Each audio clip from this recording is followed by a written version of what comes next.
तमाम खबरों को समेटे खास पेशकश इंडिया रिपोर्टर में आपका स्वागत है। नमस्कार, आपके साथ हूं मैं राजीव शर्मा और शुरुआत कर लेते हैं इस बुलेटिन की कोरोना की खबरों से। देश में कोरोना आउट ऑफ कंट्रोल हो चुका है।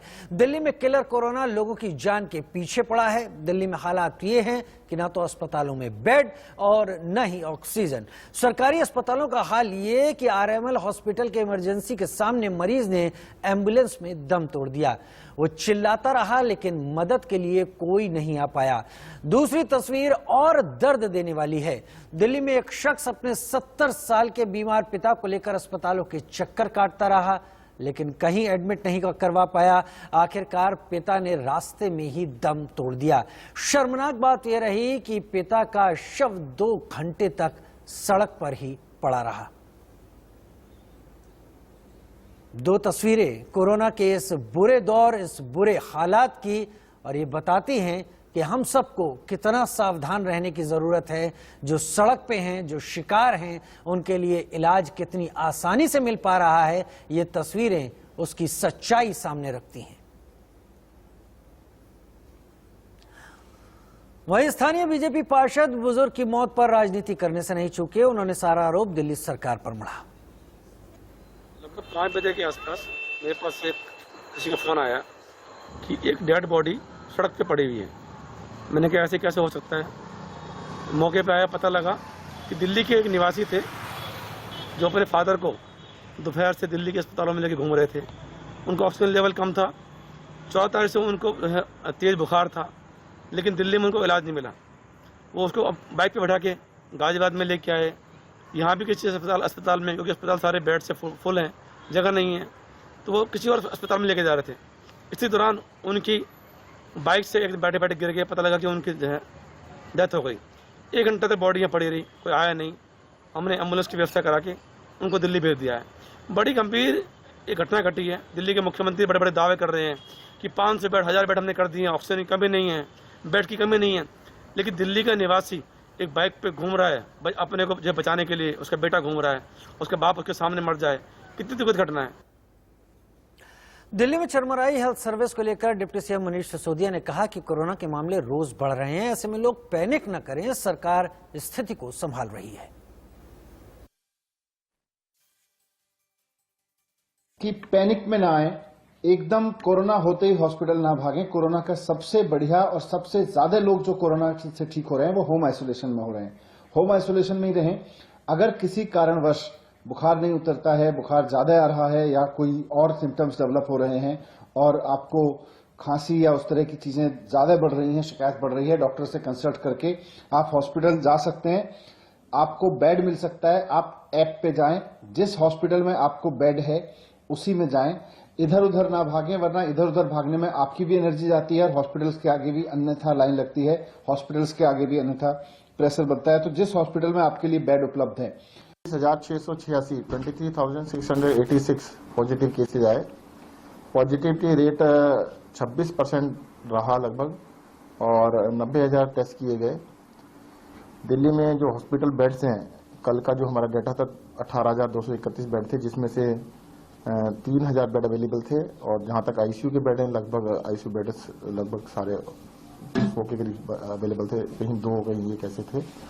अभी का जो स्टेटस है, टोटल बेड 18,923 हैं, जिसमें 2462 बेड अवेलेबल है। आपने देखा होगा डेली 1,000-1,500 बेड पिछले 10-15 दिन से रोज बढ़ रहे हैं। लगभग 8 या 9 तारीख को 6,000 बेड थे, आज 18,900 बेड हैं। 3 गुने से भी ज्यादा बेड हो गए हैं पिछले 10-12 दिन के अंदर। दिल्ली में 1 हफ्ते का लॉकडाउन लगाने के बाद पहले दिन पुलिस सख्त दिखी। उन्होंने लोगों के कर्फ्यू पास चेक किए, उसके बाद ही जाने की इजाजत दी गई। कर्नाट प्लेस से ऐश्वर्या जैन की रिपोर्ट। देश की राजधानी दिल्ली में कोरोना वायरस संक्रमण का खतरा लगातार बढ़ता जा रहा है और इसी के चलते दिल्ली सरकार ने 6 दिन के लॉकडाउन का ऐलान किया है। आज लॉकडाउन का पहला दिन है और इस वक्त हम कैनॉट प्लेस पर मौजूद हैं और आप देख सकते हैं यहाँ पर पुलिसकर्मी लगातार यहाँ पर चेकिंग कर रहे हैं। जितनी भी गाड़ियां यहाँ से निकल रही हैं उनकी चेकिंग की जा रही है और उनसे पास मांगे जा रहे हैं कि आखिर वो क्या पर्पज है उनका यहाँ से निकलने के लिए। देखिए, तमाम जितनी भी गाड़ियां हैं उनको कर्फ्यू पास की जरूरत है और इसी के चलते लगातार यहाँ पर पुलिस की बैरिकेडिंग है। एम्बुलेंसेस निकल रही हैं। खाली एसेंशियल सर्विसेज को यहाँ पर इजाज़त दी गई है। देखिए आप साफ तौर पर यहाँ पर उनके पुलिसकर्मी के हाथों में एक बोर्ड है जिस पे लिखा है कृपया पास दिखाएं, और जब वो व्यक्ति रुक रहा है तो वो अपना पहले पास दिखा रहा है और फिर उसी को आगे जाने की यहाँ पर अनुमति दी जा रही है। साफ तौर पर यहाँ पर लगातार चेकिंग की जा रही है, क्योंकि इस बढ़ते खतरे को देखते हुए खुद मुख्यमंत्री ने, दिल्ली सरकार ने लगातार ये आह्वान किया है कि लोगों को अपनी सुरक्षा का खुद ख्याल रखना पड़ेगा। बीते 24 घंटे की बात की जाए तो 23,000 से ज्यादा केसेस अब तक दर्ज किए जा चुके हैं। 260 मौतें पिछले 24 घंटे में हुई हैं और इसी के चलते अब पॉजिटिविटी रेट जो है वो 26% से ज्यादा बढ़ गया है। खतरा लगातार मंडरा रहा है। अस्पतालों के अंदर आईसीयू बेड्स की कमी हो रही है और इसीलिए अब सख्ती की जा रही है ग्राउंड पर भी, और इसी वजह से हम देख सकते हैं तमाम जगहों पर यहाँ पर चेकिंग का सिलसिला लगातार जारी है। कैमरा पर्सन अंकित के साथ ऐश्वर्य जैन, इंडिया न्यूज के लिए दिल्ली से। कोरोना की हालत के बीच में दिल्ली में लॉकडाउन लगा हुआ है और बड़ी खबर यह है कि मुख्यमंत्री अरविंद केजरीवाल की पत्नी कोरोना पॉजिटिव हो गई हैं। इस वक्त की खबर यह है कि मुख्यमंत्री अरविंद केजरीवाल की पत्नी सुनीता केजरीवाल कोरोना पॉजिटिव हो गई हैं। उन्होंने खुद को घर में आइसोलेट कर लिया है और इसके चलते मुख्यमंत्री अरविंद केजरीवाल ने भी खुद को क्वारंटीन कर लिया है। अभी दिल्ली में लॉकडाउन की शुरुआत हुई है और उसके साथ ही साथ ये भी खबर सामने आ गई है कि मुख्यमंत्री की पत्नी कोरोना पॉजिटिव हुई है, लिहाजा मुख्यमंत्री भी अब क्वारंटीन है। गंभीरता और हालात को बताती हैं ये तमाम खबरें और एक एहसास सब में भरने की जरूरत है कि हम सबको वो सारे उपाय और सारे प्रयास करने चाहिए जिससे हम कोरोना से खुद को बचा सकें। उधर इस दौरान एक और बड़ी खबर, कांग्रेस नेता राहुल गांधी भी कोरोना पॉजिटिव हो गए। उन्होंने सोशल मीडिया पर इसकी जानकारी साझा की। राहुल गांधी ने हल्के लक्षणों के बाद कोरोना टेस्ट कराया तो उनकी रिपोर्ट पॉजिटिव आई। इसके बाद से वो होम आइसोलेशन में है। राहुल पिछले कई दिनों से केरल, पुडुचेरी, पश्चिम बंगाल, असम और तमिलनाडु में चुनाव में रैलियां कर रहे हैं। 2 दिन पहले ही उन्होंने कोरोना के बढ़ते मामलों को देखते हुए बंगाल में होने वाली अपनी सभी रैलियों को रद्द कर दिया था। और अब ये खबर कि राहुल गांधी खुद कोरोना संक्रमित हो चुके हैं।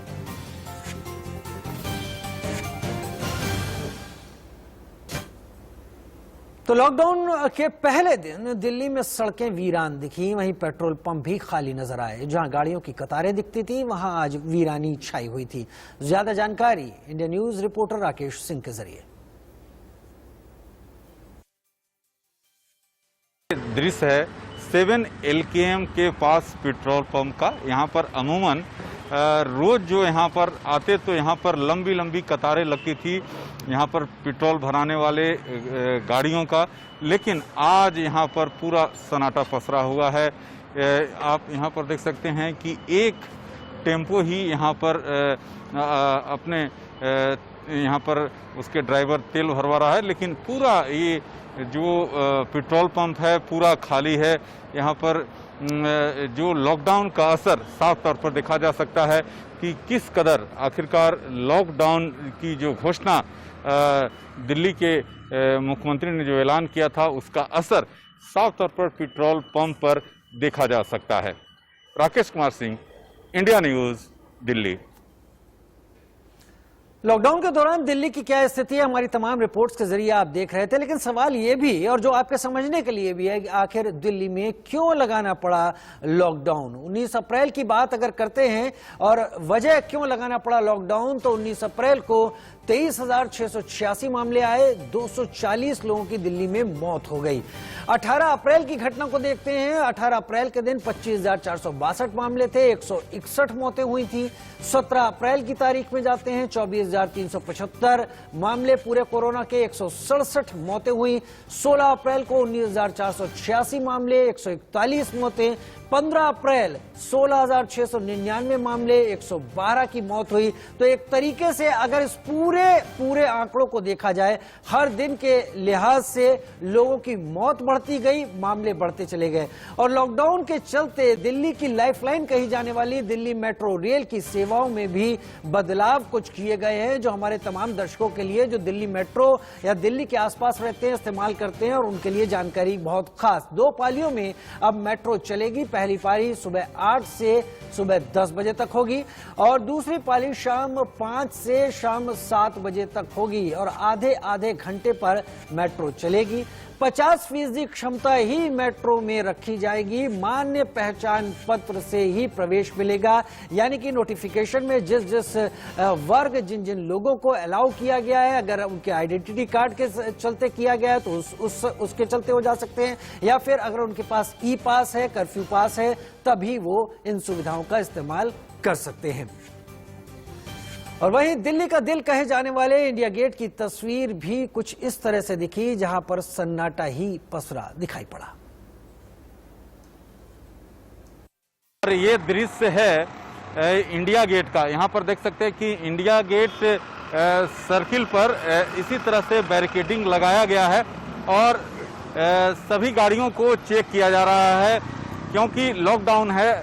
जो अति आवश्यक जो कार्यों में जो लगे हुए लोग हैं, उन्हीं की इजाज़त है, उन्हीं की गाड़ियों को जाने की इजाज़त है। यहाँ पर देख सकते हैं कि जो रैपिड एक्शन फोर्स के जवान के साथ साथ दिल्ली पुलिस के जवान यहाँ पर तैनात हैं और एक एक गाड़ियों को रोककर इसी तरह से चेकिंग किया जा रहा है। और साफ तौर पर कहें तो इन्हें ये सीधे तौर पर जो वाहन हैं उन्हें ड्राइवरों को निर्देश दिया जा रहा है कि मास्क पहने, सोशल डिस्टेंसिंग का पालन करें। और आप तमाम रिपोर्ट्स देख रहे हैं दिल्ली में क्या स्थिति है, क्योंकि लॉकडाउन अभी फिलहाल दिल्ली में ही लगा हुआ है। राहुल गौतम हमारे साथ तमाम जानकारी के साथ इस वक्त लाइव जुड़ रहे हैं दिल्ली से। राहुल, हमने तमाम रिपोर्ट्स अपने दर्शकों को दिखाई हैं कि दिल्ली में आज स्थिति क्या है। आप जहां पर खड़े हुए हैं वहां पर क्या हालत है, तस्वीरों में खास तौर पर दिखाएं, क्या कुछ चल रहा है, लॉकडाउन का क्या असर है इस वक्त दिल्ली में? देखिए, मैं मौजूद हूँ सराय काले खां के पास, जहाँ पर जो बस टर्मिनल है, और दिल्ली के अंदर इस वक्त माइग्रेशन हो रहा है। मेरे पीछे आप ये तमाम लोग देख सकते हैं। और जिस तरीके से पिछली बार हम लोगों ने देखा था कि कई लोगों ने सैकड़ों किलोमीटर की पैदल यात्रा की थी, उस चीज को ना दोहराते हुए जो लोग हैं वो इस बारी पहले ही निकल जाना चाहते हैं। इन लोगों में डर है कि जो लॉकडाउन है वो एक्सटेंड हो सकता है। फिलहाल तो 6 दिनों का लॉकडाउन है, लेकिन इन लोगों में डर है कि ये जो लॉकडाउन है उसको सरकार आगे भी बढ़ा सकती है और वो यहाँ पर फंस सकते हैं। ये तमाम लोग झांसी जा रहे हैं, मध्य प्रदेश के अलग अलग जिलों में जा रहे हैं, छतरपुर जा रहे हैं। उनका साफ तौर पर कहना है कि ये लोग दिहाड़ी मजदूर थे, जो कंस्ट्रक्शन का काम होता है, घर बनाने का काम होता है, उसमें ये काम रोज मजदूरी करते थे, और क्योंकि अब वो काम बंद है अगले 6 दिनों के लिए, तो इनके पास कोई काम नहीं है। तो इससे बेहतर है कि वो वापस अपने घर की तरफ चले जाए। बच्चे हैं लोगों के पास, जितना तमाम सामान है वो अपना सारा सामान लेकर अपना यहाँ से जा रहे हैं। यही हालात दिल्ली के अलग अलग बस टर्मिनल्स के हैं। मैं इससे पहले रिपोर्ट कर रहा था ISBT से, तो वहां पर भी अगर आप जाएं तो आप देखेंगे कि तमाम जो लोग हैं वो दिल्ली को छोड़कर जा रहे हैं। तो एक तरफ तो दिल्ली के अंदर इंजेक्शंस नहीं है, बेड्स नहीं है, कोरोना की जो रफ्तार है वो आप जानते हैं कि 23,000 केस, 25,000 केस रोजाना सामने आ रहे हैं जी। एक तरफ रोजी रोटी का संकट भी खड़ा हो गया है कई लोगों के सामने, क्योंकि अब जो दिल्ली है वो अगले 6 दिनों तक बंद रहेगी। इन लोगों के पास काम नहीं होगा। इस बीच लेफ्टिनेंट गवर्नर ने, मुख्यमंत्री ने लगातार सबने ये अपील भी की है राहुल गौतम कि तमाम प्रवासी दिल्ली से ना जाएं, सरकार उनका ख्याल रखेगी। लेकिन कमोबेश हाल वही है जो पिछले साल था। बने रहिए आप हमारे साथ। राहुल, आपके पास एक बार फिर आएंगे। वहीं एक तरफ कोरोना को लेकर सरकारें अलर्ट पर तो हैं और लॉकडाउन जैसे कड़े कदम उठा रही हैं, तो दूसरी ओर लोग भी कोरोना गाइडलाइंस को तोड़ने पर आमादा दिख रहे हैं। दिल्ली के दरियागंज सब्जी मार्केट में भारी भीड़ उमड़ी। सोशल डिस्टेंसिंग का कोई ख्याल यहां पर नहीं रखा गया। तस्वीरें आप देखें, बेहतर तरीके समझें। कुछ एक लोग जरूर यहां पर मास्क लगाते हुए दिख रहे हैं, लेकिन सोशल डिस्टेंसिंग नदारद।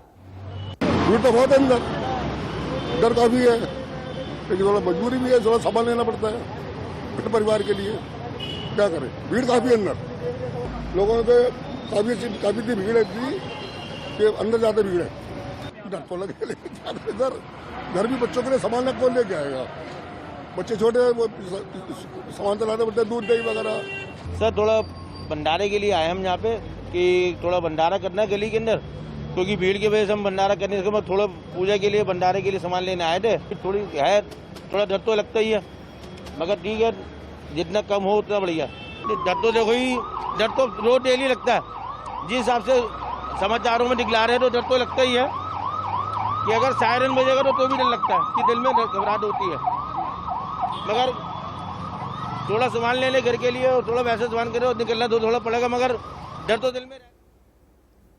राहुल गौतम हमारे साथ लगातार इस वक्त बने हुए हैं। राहुल, आप सराय काले खां बस स्टैंड के पास हैं जहां पर प्रवासी मजदूर इस वक्त जुटे हुए हैं। दो चीजें बताइए, यहां पर तस्वीरों में दिखाइएगा भी कि क्या आसपास जो ट्रैफिक है सड़कों पर, क्या वो बहुत कम नजर आ रहा है? क्योंकि एक बहुत बिजी प्लेस है, ऐसा हम सभी जानते हैं। और दूसरा, इन मजदूरों के लिए क्या सरकार ने कोई सुविधाएं की हैं? क्या बसों के फेरे बढ़ाए गए हैं? इनको अगर ये अपने घर जाना चाहते हैं तो कम से कम एक जगह इनका जमावड़ा ना लगे।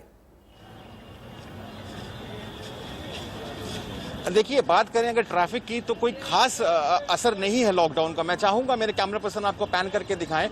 सड़कों पर लोग बाहर मौजूद हैं, साफ तौर पे आप देख सकते हैं काफी भीड़ है। जैसे पिछली बार जितना सख्ती की गई थी, लगता है इस बार लॉकडाउन में उतनी सख्ती नहीं की जा रही है। शायद इसी वजह से काफी लोग बाहर जो है वो सड़कों पर है। दिल्ली पुलिस इनसे पूछताछ भी कर रही है, उनसे पासेस भी पूछ रही है, लेकिन जो लोगों की तादाद है वो पिछले बार के मुकाबले ज्यादा है। रही बात ये जो लोग हैं, इन्हीं से लोगों से पूछ लेते हैं। सरकार ने आपसे कहा था कि आपके लिए सुविधा करेंगे, आपको खाने पानी पीने की कुछ समस्या नहीं होगी, उसके बाद भी अब आप जा रहे हैं अपने घर। अब क्या करें सर, यहाँ पे कुछ काम ही बंद हो गए सब, ना कोई मजदूरी लगी ना कुछ, क्या करें सर यहाँ पे। अच्छा, जो बस जो आप अभी बस लेकर जाएंगे, बसों के फेरे बढ़ाए गए हैं, आपसे ज्यादा पैसे तो नहीं लिए जा रहे हैं, या फिर आपको सही दाम पर आपको टिकट्स मिल पा रही हैं, या उसमें भी आपको दिक्कत आ रही है? चाहेंगे कि सरकार कुछ सुविधा करे आपके लिए? सर भी दाम बढ़ाए जा रहे हैं, बस में भी दाम बढ़ाया जा रहा है। जो टेम्पू वाला 250 ले रहा है, वहाँ से 37 से यहाँ तक की, 37 से 250 ले रहा है यहाँ तक की, निजामुद्दीन तक की। तो लोगों का साफ तौर पर कहना है कि इस मुश्किल घड़ी में भी उनसे ज्यादा पैसे वसूले जा रहे हैं, और दिल्ली सरकार की तरफ से फिलहाल यहाँ पर मुझे तो कोई सुविधा नहीं दिखी इन प्रवासी मजदूरों के लिए। हालांकि दिल्ली के जो मुख्यमंत्री अरविंद केजरीवाल वो अपील कर चुके हैं लोगों से कि वो शहर को छोड़ के ना जाएं। दिल्ली सरकार उनकी पूरी की पूरी देखभाल करेगी। एक बार फिर हमारी भी अपील होगी इन तमाम लोगों से कि सरकार के मुखिया लगातार कह रहे हैं इनका ख्याल रखा जाएगा, क्योंकि जितना ही ज्यादा भीड़ बनाकर ये लोग वापसी के लिए निकलेंगे उतना ही लोड प्रशासन की तमाम सुविधाओं और तमाम चीजों पर पड़ेगा। बेहतर हो ये लोग जहां हैं सरकार से अपनी मदद लें और वहां रुकें, क्योंकि अगर ये बाहर निकलेंगे तो कोरोना भी तेजी से बाहर निकलेगा जरूर।